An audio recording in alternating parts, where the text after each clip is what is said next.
መከራከር ነው የፈለከው? አዎ ቅረብ። ያው ኡስታዞችን አምጣ። በዚህ ሙያ የሰለጠነ እንግዲህ የተገኘው እፎይ ነው። ቤተክርስቲያን አላከችውም፣ በራሱ ተነስቶ ነው። እዚህ እነ እፎይን እነ ክርስቲያንን እነ ቀላጵድን ምናምን ባሉትን ሂድ እንትን በል አንተ መጽሐፍ ቅዱስ ጠቅሰህ እንደዚህ በለ። እሺ እነሱ ቁርአን ጠቅሰው ደግሞ አንብ ነው የሚሉ ነብዩ መሐመድ የጻፉት ነው አንብ ይሏል። ከዛ ታነባለህ። ይህን አይቼው አላውቅም እኔ ኡስታዝ ያልነገረኝ ሂደህ ጠይቀና።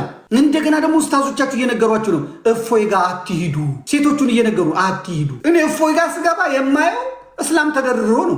መረገም ነው እኮ መስማት የሚፈልጉት አለ ማለት ነው። ገስት ቦታ እኮ አንድ ክርስቲያን አይገባም እኮ አንድ ክርስቲያን እግዚአብሔር ፋጡማ መሐመድ ሮህማ ተደርድረው እሱም ደግሞ እዚህ ሼክ መስሎ ውስጥ ቁጭ ብሎ እዛ ይቀጠቅጣቸዋል።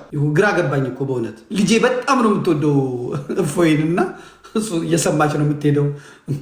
ትስቃለች። ከእሷ የተነሳ እሷ ስትከፍተው ሰማዋለሁ፣ እኔም እከታተለዋለሁ። እኔ የታዘብኩትን ነው የምነግራችሁ። ምን አስኬዳችሁ? እፎይ ጋር ምን አስኬዳችሁ? እፎይን የምታናግሩት እናንተ ናችሁ። እፎይ ጥያቄ አለኝ ይላል። እሺ ምንድነው ጥያቄ?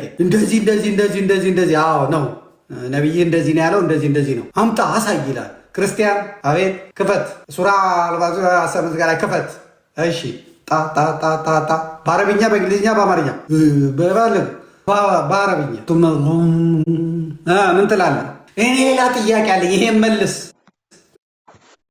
ይለዋል። ይሄን መልስ ርዕሱ ይሄ ነው።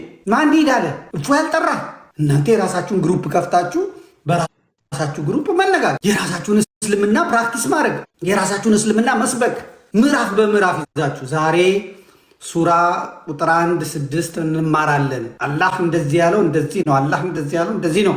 ለምዕመናኖቻችሁ ሱራ እንደዚህ ይላል፣ ግን እነሱ ኢየሱስ ይላሉ፣ ማርያም ይላሉ፣ ገብርኤል ይላሉ፣ መጽሐፍ ቅዱስ ውሸት ነው ምናምን ስትል አሃ ይልና እሱም ይመጣልና ቁርአን እንዲህ ይላል ውሸት ነው፣ አላህ ይላል እንደዚህ ይላል ውሸት ነው ይላል።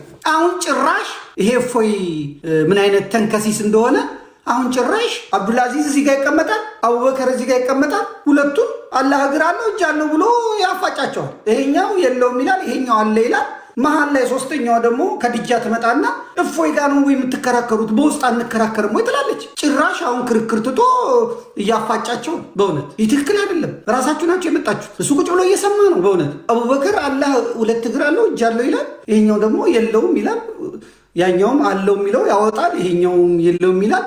ራሳችሁ በራሳችሁ ሄዳችሁ እፎይ ባትከፍቱ ኖሮ እናንተ አፍ ላይ የሚከፍት አልነበረም። ከዛ ስትሸነፍ ካልገደል ነው መጅሊሱ ይያዝልን ይታዘርልን፣ ሃይማኖታችን ነብያችን ተንቋሸሸ፣ የኔን ጌታ የኔን አምላክ እኔ አምላኬ መድኃኒቴ የምለውን እያንቋሸሽ ከአንተ ነብይ የማከብርበት ምክንያት ምንድን ነው? እስኪ ንገረኝ። እኔ አመንኩበትን እያመለኩ ነው።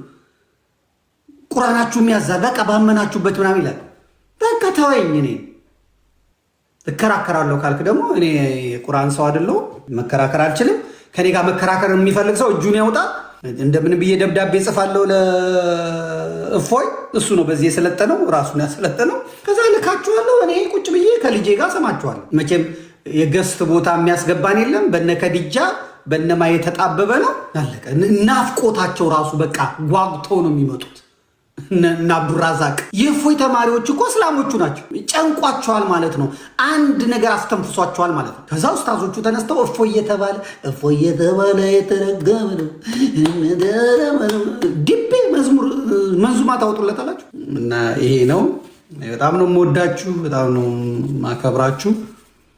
እኔ በጣም ትሁት ነኝ ካልነኩኝ እንትናለም፣ ግን እውነት ነው የምናገር። እና እፎይ 3 ብላችሁ ሰርች አድርጉ። ሁለቱን አካውንቱን አዘገብተውበታል። ፎሎ አድርጉ ምናምን የተባለው ያው እዚህ ጋር የሹም ናት የለጠፈችው። እሱ አገባኝ። ባይከራከሩ ጥሩ ነበር። እንከራከር ካሉ ደግሞ የቲቪ ዲቤት እናዘጋጅላቸው፣ የቴሌቪዥን ዲቤት እናዘጋጅላቸው። እኔ ላዘጋጅላቸው። ዘመድ ሚዲያ አለኝ። እነ አቡበከር ይምጡ፣ እነ ኡስታዝ አህመድ ዲንጀበል ይምጡ፣ እፎይ እና ነቃላጴድ እና ክርስቲያን ይሁኑ። ከዛ የቴሌቪዥን ፕሮግራም እናዘጋጅላቸው። ግብፅ ላይ ሲደረግ አይቻለሁ፣ ሌላ ቦታም ሲደረግ አይቻለሁ። ይሄ ጫታም ሰካራሙ ከሆነ ይሳደባል መጥተው እናት እንደዚህ ላድርግላት ምናምን ሲል ለቴሌቪዥን አይመችም። ግን እነ አህመድ ዲንጀበል ጥንቅቅ ያሉ ስለሆኑ እነ ማን ነው ስሙ የፂማሙ እነ ሙጂብ አሚኖ ጥንቅቅ ያሉ ስለሆኑ እነ አቡበከር አጠቃቀሳቸው ራሱ ደስ አላህ እንደዚህ አድርገዋል ስለዚህ ምናምን ስለሚሉ በጣም ጎበዞች ስለሆኑ እነሱ በአንድ በኩል እፎይ በአንድ በኩል ይሁንና የቴሌቪዥን ዲቤት እናዘጋጅላቸው ይቀጥሉ። እስልምናው የሚያዝ ከሆነ ማለት መሳደብ አይቻልም። እፎይም የሚሳደብ ከሆነ ውጣ ተዚህ ይባላል ይወጣል። በዚህ በኩል ካላችሁ እኔ ስትበሽቁ የምትሄዱት የምታርዱት ምስኪኖችን ነው። እሱም የጊዜው ድረስ ነው። ልተባበራችሁ ዝግጁ ነኝ። ያለበለዚያ ክርስትናን እየሰደብክ እስልምና እንዲከበርልህ አትፈልግ። እስከ ጊዜው ድረስ ነው። በዚያ ይዘልቅ በዚያ ይቀጥል። ኃይለ ሥላሴ ወርዶ መንግስቱ ኃይለማርያም ይመጣል ብሎ የጠበቀ የለም። መጣ። መንግስቱ ኃይለማርያም ወስዶ ጫካ የነበረ መለስ ዜናዊ የሚባል ይመጣል ያለ የለም። መጣ። መለስ ዜናዊ ወርዶ የቦይ ውሃ ሰራተኛ አንድ ፓስተር ከደቡብ መጥቶ ኃይለማርያም የሚባል ይነግሳል ብሎ የጠበቀ የለም። መጥተዋል፣ ሄዷል። ከዛ ይሄ ጩጬ አጭቤ ከበሻሻ ተነስቶ መጥቶ እዚህ ሀገር ያተራምሳል ብሎ የገመተ የለም። መጥቷል፣ ሄዷል፣ ይሄዳል። ነገ ሀገርና ህዝብ ነው የሚቀጥለው። ነገ የሚመጣው እግዚአብሔር ሁሉንም የሚያስታርቅ እንዲያደርግልን ብትመኙ ጥሩ ነው። እንደኔ አይነት ሁሉንም የሚወድ ሁሉንም የሚቆጣ አይነት መሪ ብታገኙ ጥሩ ነው እና እንደዛ እንድታደርጉ ነው። እግዚአብሔር ደግሞ ከምስራቅ ያምጣላችሁ። እግዚአብሔር ከምስራቅ ነው ጥሩ ነገር የሚመጣው። ከዛ ምስራቅ ያምጣላችሁ።